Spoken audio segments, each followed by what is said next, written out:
আগামী 12 ফেব্রুয়ারি নির্বাচনকে উপলক্ষ করে আজকে আমরা এই প্রথম সকালবেলা 44 নম্বর ওয়ার্ড, 45 নম্বর ওয়ার্ড এবং এখন দক্ষিণ থানার সবচেয়ে ভোটার সমৃদ্ধ এবং জনবহুল সমৃদ্ধ এলাকা দক্ষিণ থানার 47 নম্বর ওয়ার্ডের আজকে আমরা এখন কর্মসূচি করব। জনগণের কাছে আমরা আমাদের নেতাকর্মীদের ভোট চাবো। সেই অনুষ্ঠানের সহযোগিতা সভাপতি আমাদের দক্ষিণখান থানার বিপ্লবী আহ্বায়ক জনাব হেলাল তালুকদার সহ দক্ষিণখান থানার বিভিন্ন পর্যায়ের নেতৃবৃন্দ, ঢাকা মহানগরের নেতৃবৃন্দ, অঙ্গ ও সহযোগী সংগঠনের নেতৃবৃন্দ, আসসালামু আলাইকুম। আমরা একটি কথাই বলতে চাই, অতীতে যেভাবে আমরা নির্যাতিত হয়েছি, নিপীড়িত হয়েছি, আপনারা এই 17 বছর ঘরে ঘুমাতে পারেননি। আমরা একটি সুন্দর নির্বাচনের মাধ্যমে জনগণের ভোটে নির্বাচিত হয়ে আমরা যেমন জনগণকে সেবা দিতে চাই, তেমনি আমরা সমাজের প্রতিটা মানুষকে স্বস্তিতে আনতে চাই যে সরকার এসেছে, অর্থাৎ আপনারা যদি বিএনপিকে ধানের শীষে ভোট দিয়ে বিএনপিকে নির্বাচিত করেন, সেই নির্বাচিত সরকার মানুষকে কোন রকম অন্যায় অত্যাচার করবে না। আমরা এই 17 বছর অনেক নির্যাতিত হয়েছি, নিপীড়িত হয়েছি। আমার বিরুদ্ধে 329টি মামলা, আমাদের আশেপাশে যে সমস্ত নেতৃবৃন্দ আছে সবার বিরুদ্ধে শয়ে মামলা।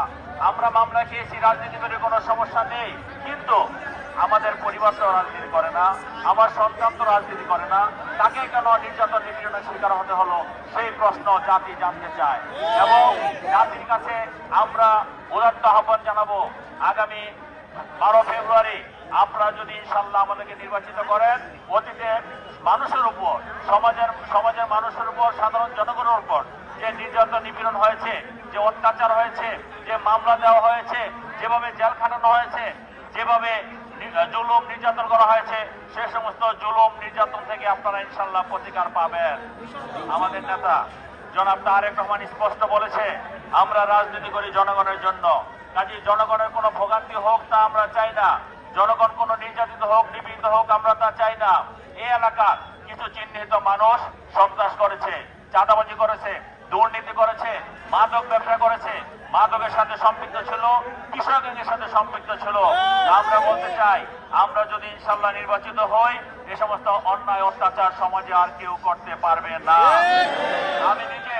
আমি নিজে কোনো অপরাধের সাথে জড়িত হব না, আমাদের কোনো কর্মী কোনো অপরাধের সাথে জড়িত হবে না এবং সাধারণ মানুষ যারা আছে কেউ যদি কোনোভাবে কোনো অপরাধের সাথে সম্পৃক্ত হতে চায়, তাহলে অবশ্যই তাকে শাস্তির আওতায় আসতে হবে।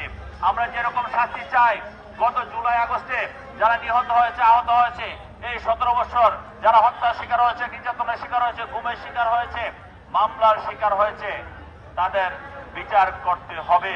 যারা এই অন্যায়ের সাথে জড়িত, যে হত্যাকাণ্ডের সাথে জড়িত, তাদের বিচার বাংলাদেশের মাটিতে অবশ্যই হবে।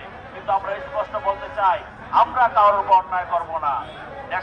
দেশের প্রচলিত আইন আছে, সেই প্রচলিত আইন অনুযায়ী যারা অন্যায় করেছে তারা বিচারের আওতায় আসতে হবে। আর যারা নিরপরাধ তাদের ব্যাপারে আমরা বলতে চাই, যারা নিরপরাধ সে যেই মতাবলম্বী হোক, তারা সমাজে সকলের সাথে একসঙ্গে বসবাস করবে। এই সমাজটাকে দ্বিধা বিভক্ত করেছে খুনি হাসিনা, এই সমাজটাকে দ্বিধা বিভক্ত করেছে ফ্যাসিবাদী সরকার। আমরা বলতে চাই, অন্যায় করে এই বাংলাদেশ থেকে অর্থ পাচার করেছে।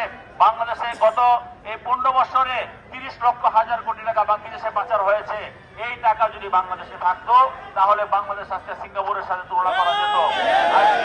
আমরা অর্থনীতিতে দুর্বল, আজকে আমাদের দেশে মিল ফ্যাক্টরি নেই, আমাদের যুব সমাজরা বেকার অবস্থায় আছে। আমরা সেই বেকার সমস্যার সমাধানের জন্য কার্যকরী ভূমিকা রাখবো। আমাদের নেতা জনাব তারেক রহমান বলেছেন, আগামী 1.5 বছরে আমরা 1 কোটি মানুষের কর্মসংস্থান করব। আমাদের যে সমস্যাগুলো আছে, আমরা অনেক ধরনের সেবা থেকে বঞ্চিত ফ্যামিলি। আমরা বলেছি, বিএনপি সবসময় সাধারণ জনগণের কথা চিন্তা করে, মহিলাদের কথা চিন্তা করে ফ্যামিলি কার্ডের ব্যবস্থা করবে বিএনপি। আমাদের ফার্মার্স কার্ড, কৃষকদের কথা চিন্তা করে আমরা ফার্মার্স কার্ড দিব।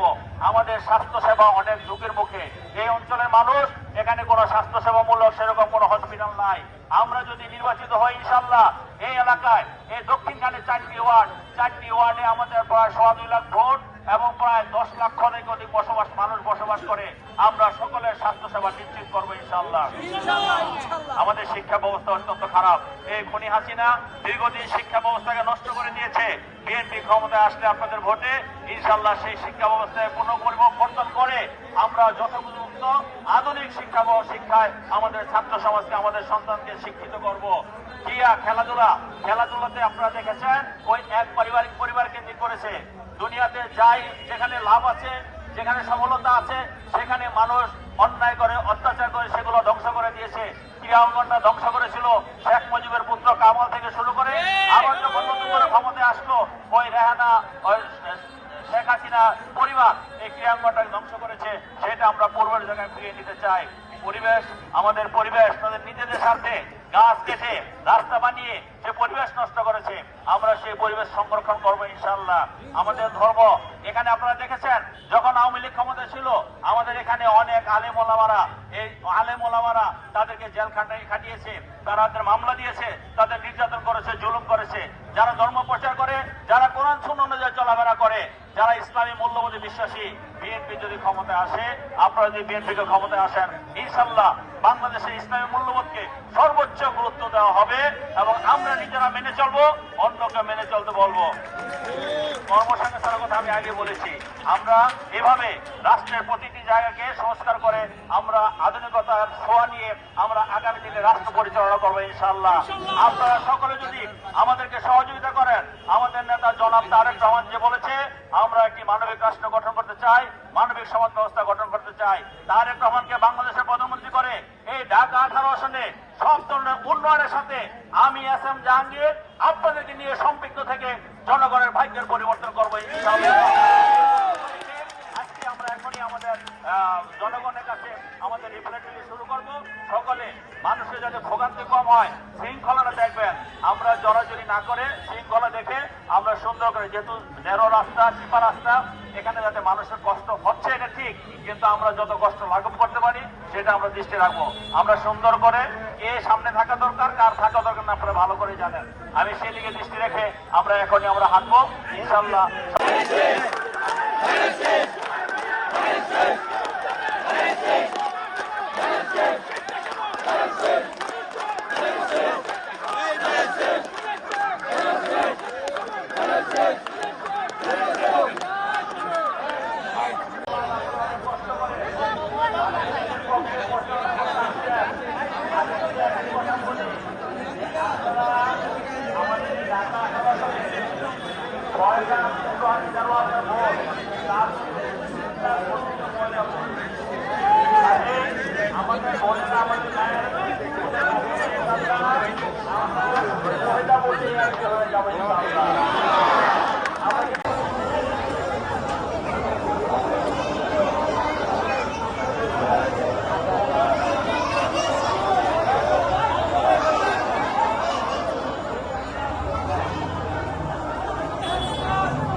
এবং আপনারা সকাল সকাল ভোট কেন্দ্রে যাবেন, এমনও হইতে পারে যে সেদিন অনেক ঠান্ডা বেশি পড়বে,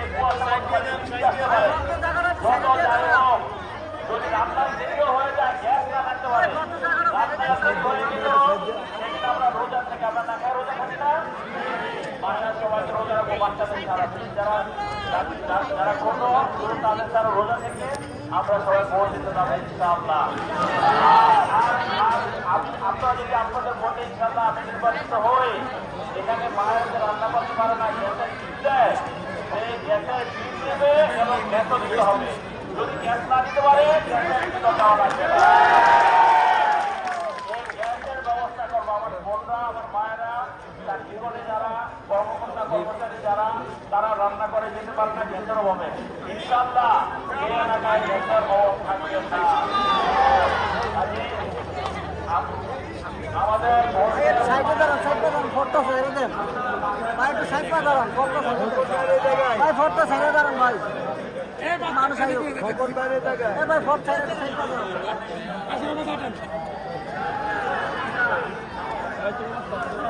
সাইডটা দাঁড়ান ভাই না মানুষ আয়ো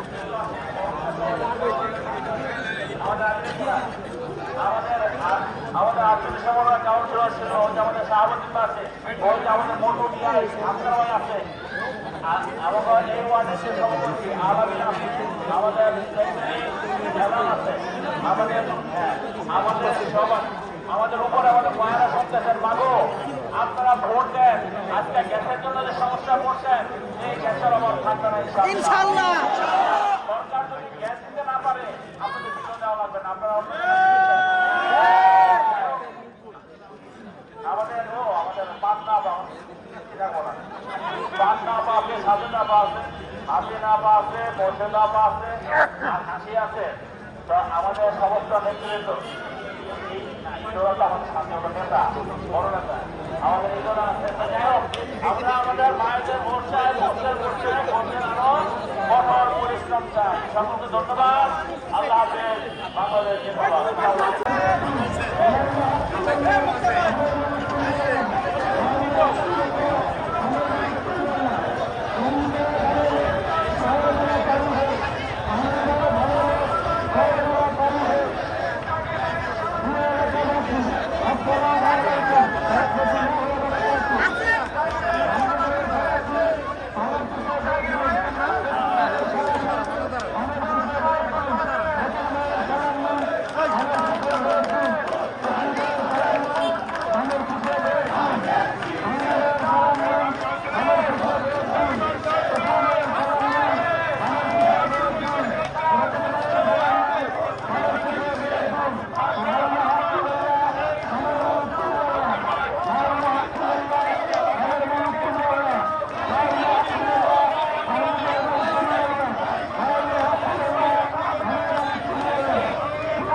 Thank you.